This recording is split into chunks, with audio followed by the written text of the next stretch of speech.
A father refuses to give his 14-year-old son money. He asked him to go and work for his own money. Money plays a major role in everyone's lives. Too much or too less of it has a way of impacting our lives, but the value we place on it is what counts. And most importantly, when do we start to teach our kids the value of money? Ryan, a 14-year-old boy from an average family that is financially comfortable, had everything going well for him. His parents provided everything he needed for him and his siblings. Ryan, who was the first of 3 children, received what seemed to be a shock to him when one day he asked his father for some money to buy a PS5. His father replied to him saying, "Son, you are old enough to earn your own money and to meet your needs." Ryan was shocked because, first off, he considered himself a minor who still depended on his parents. He was just in grade 9. Why should he have to earn his own money? Shouldn't that be his parents' responsibility? And secondly, his parents had never for once denied him of anything in the past 14 years of his life. He walked off, downtrodden and confused. He came home another day from school and approached his father, asking him for money to renew his annual football club subscription. And once again, his father told him that people have to work for their money. Again, he left feeling powerless. Finally, months after, he came home and asked his father for some money, and his father repeated what he had said the last 2 times. But this time around, he yelled out, "How? How can I work when I'm just a little kid? Who's going to employ a little kid like me?"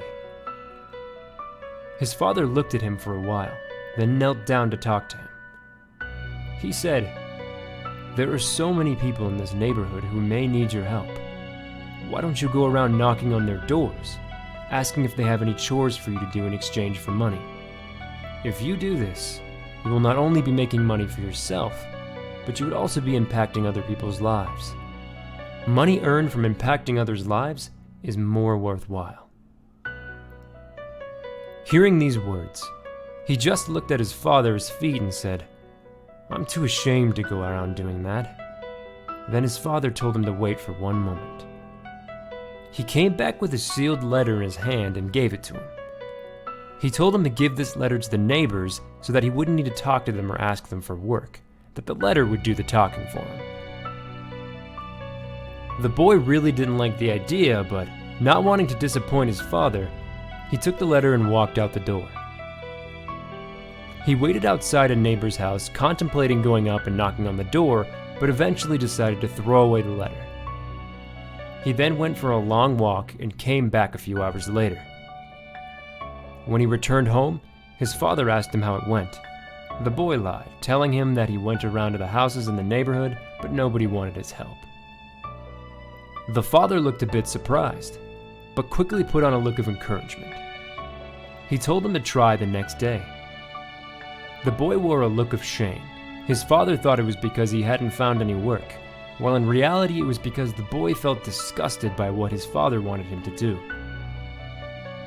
His father wrote a new letter and gave it to him the next day, telling him that he was sure that someone would want help today.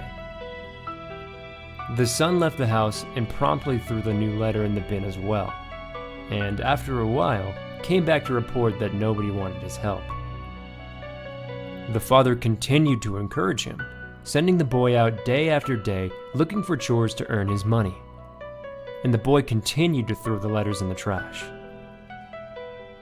Finally, frustrated and fatigued, the boy decided to actually try out the letter. He went to a neighborhood far from his own and picked out a house. He knocked on the door, face red with shame, and an elderly woman opened up. He told her that he was looking for work to do and gave her the letter. She eyed him curiously as she opened the letter. She read it, and as she neared the end, her eyes began welling up with tears. She called her husband, who came and also read the letter. He was slightly confused as to why they were having such an emotional reaction to his letter, but was excited when they said that they had something for him to do. "Our son usually helps us with groceries," they said, "but he's out of town. You are really going to be of great help to us today," the elderly woman said with her face lighting up. Wow, so I can actually be of great help to someone, he thought to himself. He saw how weak and feeble they were. The fact that he would be able to help these elderly people made him much more excited than what they would be willing to pay him. He smiled at them as they gave him a list and money. He went to the grocery store and picked out their items with care before returning to their home. They graciously accepted the groceries and gave him some money as a thank you.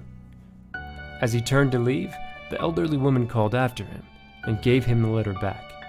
She said, "Thank you and goodbye," closing the door. As he opened the envelope, he was curious as to why they needed to give him back the letter. In the envelope along with the letter was a check. He looked at it and saw that the check was addressed to him, from his father. He decided to read the contents of the letter, and it reads, "Dear neighbor, thank you for taking time to listen to my son. He's young and just learning about so much in the world, most recently of which is money.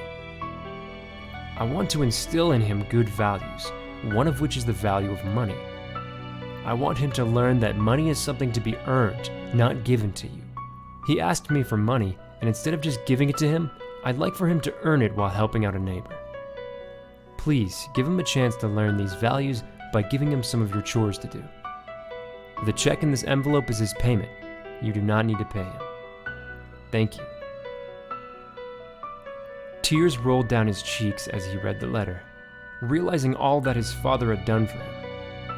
When your business or service adds value to other people, money would automatically follow. It is also important to start teaching your kids the value of money and how to impact other people's lives at a much earlier age.